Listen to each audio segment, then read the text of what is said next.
அனைவருக்கும் வணக்கம். தமிழக அமைச்சரவை விரிவாக்கம் நம்மளுடைய முதலமைச்சர் விஜய் அவர்களோட தலைமையிலான அமைச்சரவை இன்னைக்கு விரிவாக்கம் பண்ணியிருக்காங்க. இன்னைக்கு ரொம்ப சுவாரஸ்யமான விஷயங்கள்லாம் நடந்திருக்கு. நம்ம ஒன்னொன்னா டீட்டெயில்டாக பேசுவோம்.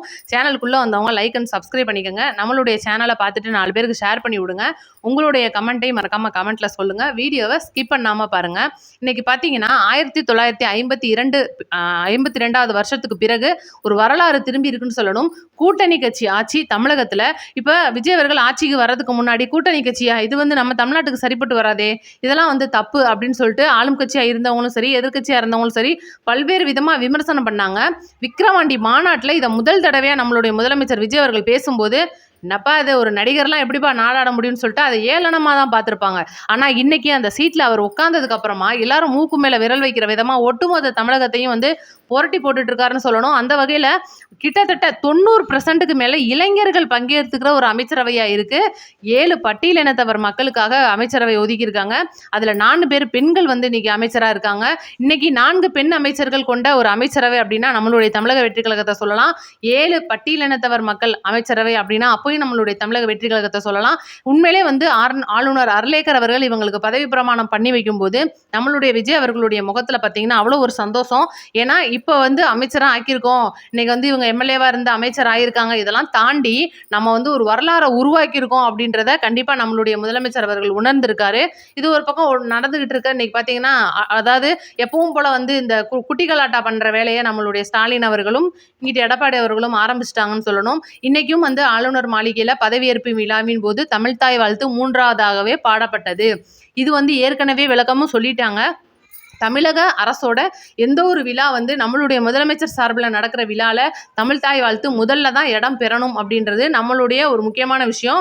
உண்மையிலே இந்த ஆளுநர் அவர்கள் தமிழர்களினோட தன்மானத்தை சீண்டி பார்க்குறாரோ அப்படின்னு தான் தோணுச்சு. ஏன்னா மறுபடியும் ஸ்டார்டிங்கில் வந்தே மாதரம் போட்டுட்டு ஜனகன மனகன போட்டுட்டு அதுக்கப்புறம் தான் தமிழ்தாய் வாழ்த்து பாடுறாங்க. இது முழுக்க முழுக்க நம்மளுடைய முதலமைச்சர் அவர்களுக்கு சுத்தமாக விருப்பமே இல்லை. நீங்கள் வீடியோவில் நல்லா பார்த்தீங்கன்னா தெரியும், அவரோட முகமே ரொம்ப கோபமாக தான் இருக்கும். வேற வழி இல்லை, நீ மட்டும் பதவி பிரமாணம் பண்ணி வைக்கணுமே அப்படின்ற ஒரு இடத்துல தான் ரொம்ப மோசமான ஒரு கோவத்தோட உட்கார்ந்துட்டு இருந்ததை நம்ம பார்க்க முடிஞ்சிச்சு. இனி தமிழக அமைச்சரவையோ தமிழக சட்டசபையோ தமிழக அரசு சார்பில் நடைபெற முதலமைச்சர் தலைமையில் நடைபெற எந்த ஒரு விழாவோ அதாவது நம்மளுடைய தமிழ்தாய் வாழ்த்துன்றது முதல்ல தான் இடம்பெறும்னு ஆல்ரெடி ஆதவ அர்ஜுனா அவர்கள் நம்மளுடைய முதலமைச்சர் அவர்கள் எல்லாருமே சொல்லியிருக்காங்க. அதனால இது ஆளுநர் அவர்கள் இன்னைக்கு தமிழகத்தோட தன்மானத்தை சீண்டி பார்க்குற விதமா இந்த விஷயத்தை கொண்டுட்டு வர்றது அப்படின்றது கண்டிப்பா எல்லாருமே எதிர்த்து தான் பேசிட்டு இருக்காங்க. உங்களோட கருத்துக்களையும் கமெண்ட்ல சொல்லிருங்க. இப்ப பாத்தீங்கன்னா 7 பேர் பட்டியலினத்தவர் மக்கள், இதுல 14 பேர் சென்னை மாகாணத்துடைய ஒரு அமைச்சர்களா கொடுத்திருக்காங்க. இப்ப சென்னையில பாத்தீங்கன்னா 16 தொகுதி நம்ம ஜெயிச்சிருந்தோம். அதுல 14 பேர் அமைச்சரவையிலும் பங்கு பெற்றிருக்காங்க. சபாநாயகரா ஒருத்தர் இருக்காரு, ஒருத்தர் கொறடாவா இருக்காரு. இந்த மாதிரி பட்டியலினத்தவர் மக்களுக்கு முன்னுரிமை கொடுக்குற விதமா நம்மளுடைய தமிழக முதலமைச்சர் விஜய் அவர்கள் சிறப்பாக செயல்பட்டுக்கிட்டு இருக்காங்க. இனி அவங்களுக்கு ஒதுக்கப்பட போகிற துறைகள் என்னென்ன அப்படின்றதுல அடுத்த கண்ணோட்டம் அப்படின்றது இருக்குது. இப்போ பார்த்தீங்கன்னா நம்மளுடைய தமிழக அமைச்சரவையில் விசிகா இடம்பெறுது, ஐயுஎம்எல் இடம்பெறுதுன்னு சொல்லிட்டு காலையில் அவங்க ஒரு நியூஸ் கொடுத்துருப்பாங்க. ஐயுஎம்எல்லை பொறுத்த வரைக்கும் முழுக்க முழுக்க அவங்களுடைய உயர்மட்ட குழுவில் நாங்கள் பேசி தான் முடிவெடுப்போம்னு சொல்லிட்டு காதர் மொய்தீன் அவர்கள் ஏற்கனவே சொல்லியிருந்தாங்க. ஓகே பண்ணியிருக்காங்க அப்படின்ற தகவல் வந்திருக்கு. இதில் முழுக்க முழுக்க திமுக உள்ள புகுந்து கள்ள கலைக்குது அப்படின்றதும் இப்போ வந்திருக்கிற லேட்டஸ்ட் தகவல். என்னன்னா ஸ்டாலின் அவர்கள் நீங்க போயிட்டு நம்மளுடைய தமிழக வெற்றி கழகத்தில் நீங்க இணைஞ்சிங்கன்னா திமுக உடனான கூட்டணியை உடனே நீங்க முறிச்சுக்கிறணும்னு சொல்லிட்டு மிரட்டல் விடுகிறதா சில தகவல்கள் அவங்க வட்டாரத்துல இருந்து சொல்லிட்டு இருக்காங்க. விடுதலை சிறுத்தை கட்சியை பொறுத்த வரைக்கும் முழுக்க முழுக்க எப்படா திமுக இருந்து நம்ம கலண்டு வருவோம் அப்படின்னே ஒரு கண்ணோட்டத்துல தான் இருந்தாப்புல நம்மளுடைய திருமாவளவன். இதுல எந்த வித மறைக்கிறதுக்கு எதுவுமே கிடையாது. ஏன்னா ஒவ்வொரு கூட்டமா இருக்கட்டும், இதுக்கு முன்னாடி தேர்தல் நடைபெற பிரச்சார கூட்டங்களா இருக்கட்டும், இன்னைக்கு அதாவது திருமாவளவன் அவர்களுடைய விடுதலை சிறுத்தை கட்சிகளில் இருக்கிற ஒவ்வொருத்தையும் தரைக்குறைவாக நடத்துறது தான் அவங்களுடைய கட்சிக்கே வேலை அப்படின்ற மாதிரி ஏகப்பட்ட சம்பவங்கள் நடந்துச்சு. உதாரணத்துக்குலாம் நீங்கள் பார்த்துருக்காங்க, துரைமுருகன் அவர்கள் பிரச்சாரம் பண்ணும்போது விசிகா நிர்வாகி ஒருத்தர் மேலே நிற்கும் போது நீ எல்லாம் என் பக்கத்தில் நிற்கலாமாடான்னு சொல்லிட்டு ஒரு மேலே பேசுனதெல்லாம் வீடியோவில் நம்ம பார்த்துருப்போம். பழைய வீடியோக்கள்லாம் அதெல்லாம் ட்ரெண்டிங்காக போச்சு. ஆனாலும் கூட இவங்க இன்னும் அடிமையாகவே இருக்காங்களே, என்னடா அது நம்மளுடைய திருமாவளவன் அண்ணனுக்கு இந்த மாதிரி ஒரு சோதனையாக வரணும் அப்படின்னு சொல்லும்போது ஒரே ஒரு எம்பி சீட்டுக்கான இப்படி கட்சியை போய் அடமான வச்சுட்டா நம்மளுடைய கமலாசை மாதிரி மாதிரி எவ்வளவோ வந்து நம்மளை வந்து போட்டு தாக்கிக்கிட்டு இருக்காங்க, உங்களுடைய எளிய மக்களை எவ்வளோ தூரம் கேவலப்படுத்துறாங்க. ஆனாலும் கூட ஏன் அண்ணனுக்கு கோவம் வரமாட்டேங்குது? அண்ணன் வந்து இன்னைக்கு இருக்கிற நிலைமைக்கு ஏதாவது ஒரு தனிப்பட்ட முறையில் கட்சி ஆரம்பிச்சிருந்தா கூட கிட்டத்தட்ட 10-20 தொகுதியை தனியாக அவருடைய சின்னத்தில் நின்று ஜெயிச்சுட்டு போயிருக்கலாம். இந்த மாதிரி ஏகப்பட்ட விஷயங்களை நம்மளும் முன் வச்சோம். ஆனால் பார்த்தீங்கன்னா நேற்று கூட வந்து திமுக தோத்ததுக்கான நடந்த ஆலோசனை கூட்டத்தில் கனிமொழி அவர்கள் மீண்டும் திருமாவளவன் அவர்களை சீண்டி, இந்த கூட்டத்துக்குலாம் எதுக்கு நம்ம 10 சீட்டு கொடுக்கணும், அவங்களாம் 8 கொடுத்ததே பெருசு, அப்படி என்னத்த 2 கிழிச்சு தள்ளிட்டாங்கன்னு சொல்லிட்டு அவங்க கூட்டையே வந்து பல்வேறு விதமாக விமர்சனங்கள்லாம் வச்சிருக்கிறதாகவும் சில தகவல்கள் வந்துட்டு இருக்கு. அதனால பார்த்தீங்கன்னா திருமாவளவன் அவர்கள் இப்போ தன்னுடைய நாடாளுமன்ற எம்பி பதவியை ரிசைன் பண்ண போறாரு. இன்னைக்கு அமைச்சரவையில் அவங்க பங்கு பெறாததுக்கு அதுதான் காரணம். திருச்சி தொகுதியில், அதாவது திருச்சி கிழக்கு தொகுதியில் தமிழக வெற்றி கழக சார்பில் விசில் சின்னத்தில் நின்று ஜெயிச்சதுக்கு அப்புறமா அவர் வந்து எம்பி ஆகுறாரு, அதாவது நம்மளுடைய தமிழ்நாடு அமைச்சர் ஆகுறாரு. அதுக்கப்புறம் தான் அவருக்கு துறை ஒதுக்கப்படும் அப்படின்றது மிகப்பெரிய தகவலாக வந்திருக்கு. எல்லாருமே யோசிச்சிருப்போம், யார் திருச்சி கிழக்கில் நிற்க போறா, அவங்களா இருக்குமோ, ஒருவேளை இவங்களா இருக்குமோ, ஒருவேளை இருக்குமோ அப்படின்னு சொல்லிட்டு எவ்வளவோ கண்ணோட்டம் வந்துச்சு.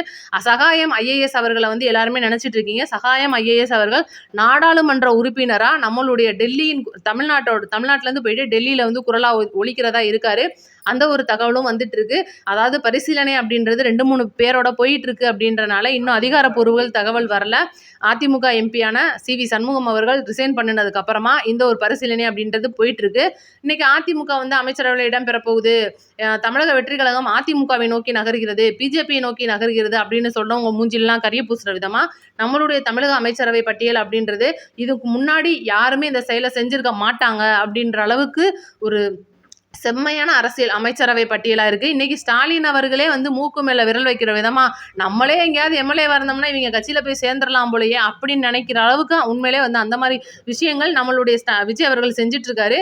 இந்த மாதிரி இப்ப யோசிச்சு பாருங்க, ஒரு எளிய மக்களா இருக்கிறவங்க இன்னைக்கெல்லாம் வந்து கமலி அப்படின்றவங்க அமைச்சர் ஆகும்போது அவங்க கண்ணுல இருந்து தண்ணி வந்துருச்சு. பட்டியலினத்தை சேர்ந்த அந்த பெண் அவங்க வந்து ரொம்ப சந்தோஷமா வந்து எம்எல்ஏ ஆனதே வந்து அவங்களால தாங்க முடியாத ஒரு சந்தோஷத்துல இருக்கும்போது இப்ப அவங்களுடைய சமுதாயத்துக்கு என்னெல்லாம் பண்ணலாம் அப்படின்றத அடுத்தடுத்து யோசிக்கிறாங்க.